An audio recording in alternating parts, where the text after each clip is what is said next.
எனக்கு கொடுக்கப்பட்ட வார்த்தை 7வது வார்த்தை, பிதாவே உம்முடைய கைகளில் என் ஆவியை ஒப்புவிக்கிறேன் என்று மகா சத்தமாய் கூப்பிட்டு சொன்னார். இப்படி சொல்லி ஜீவனை விட்டார். இந்த இடத்துல ஆண்டவர் தன் ஆவியை பிதாவிடத்தில் ஒப்புவிக்கிறார்.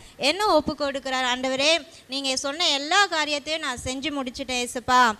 பிதாவே, உம்முடைய கரங்களை நான் ஒப்பு கொடுக்குறேன். இந்த ஜனங்களுக்காக மறிக்கிறதுக்காக இந்த உலகத்தில் என்னை அனுப்பிச்சிங்க.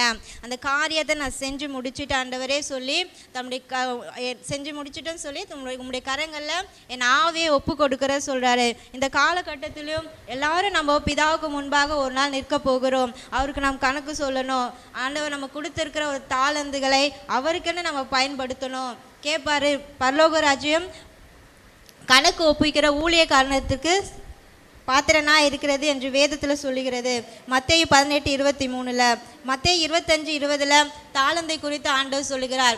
அன்று ஏசப்பா கொடுத்த அந்த வேலையை அவர் செய்து முடித்து பிதாவின் கையில் தம்முடைய ஆவியை ஒப்பு கொடுத்தார். இனி கர்த்தர் நமக்கு கூடிய தாளந்துகளை கொடுத்திருக்கிறார். நமக்குன்னு ஒரு வேலையை கர்த்தர் வைத்திருக்கிறார். அது என்ன வேலை என்று நம்ம ஆராய்ந்து அவருக்கென்று நம்ம பயன்படுத்தி நாமும் இயேசுவை போல ஆண்டவரே நம்முடைய கரங்கள் ஆவியை ஒப்பு கொடுக்கிறேன் என்று சொல்லணும்.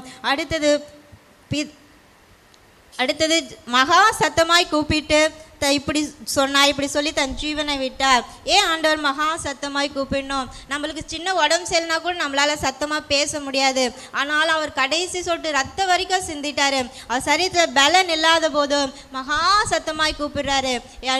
ஏன்னா இந்த போர்ச்சேவர் அடித்ததுனால தான் எல்லாரும் மறிச்சிட்டாங்க. அந்த ரோமர் போர்ச்சேவர்கள் தான் ஏசப்பா மறிச்சிட்டாருன்னு யாரும் சொல்லக்கூடாது என்று சொல்லி அவர் மகா சத்தமாய் கூப்பிட்டு தன் ஜீவனை விடுகிறார். அவரே ஜீவனை கொடுக்கிறார். யாரும் ஜீவனை பறிக்க ஒருவனுக்கும் அதிகாரம் இல்லை.